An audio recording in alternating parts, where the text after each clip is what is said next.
Zulfillaoun, bienvenue. Est-ce qu'il vous est déjà arrivé de demander à quelqu'un d'où il venait et d'avoir comme réponse « Je suis berbère » sans savoir réellement ce que ça signifiait? Cette vidéo est faite pour vous. On va prendre le temps de définir ce qu'est un berbère, dans les grandes lignes, et pourquoi un berbère n'est pas un arabe, et inversement.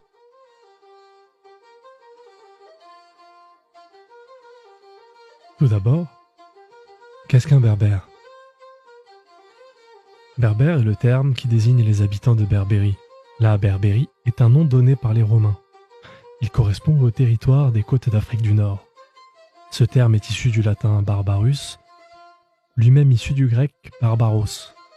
Cette expression était utilisée par les Grecs anciens pour désigner toutes les peuplades qui n'appartenaient pas à leur civilisation. Également appelés les Maures, les Berbères, eux, se désignent plutôt sous le nom de Imazirn, pluriel de Amazir.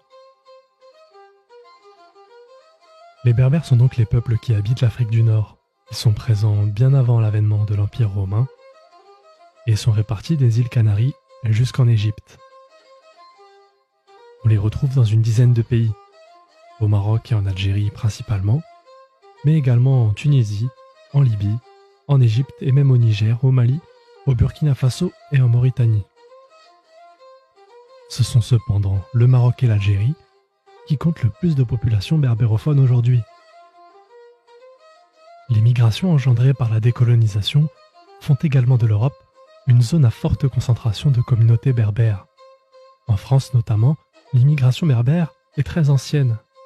Les Kabyles de Paris, issus d'Algérie, sont probablement de l'ordre d'1 million à eux seuls.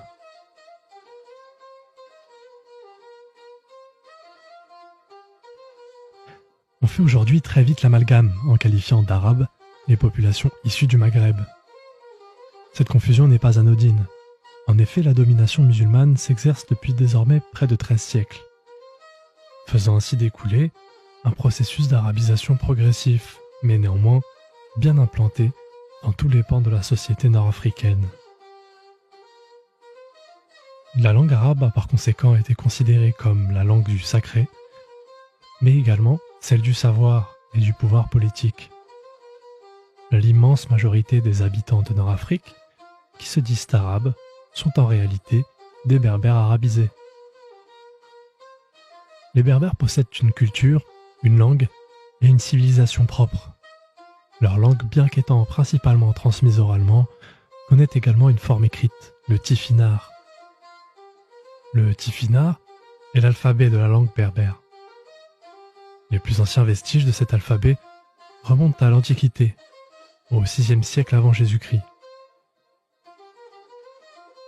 Mais bien que cet alphabet leur soit commun, on ne peut cependant pas leur attribuer une langue commune.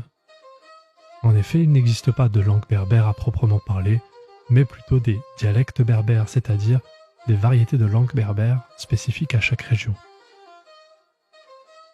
On peut cependant parler d'unité structurelle de la langue, puisque l'on arrive très facilement à établir une base grammaticale commune, réduisant ainsi leurs différences à des aspects superficiels.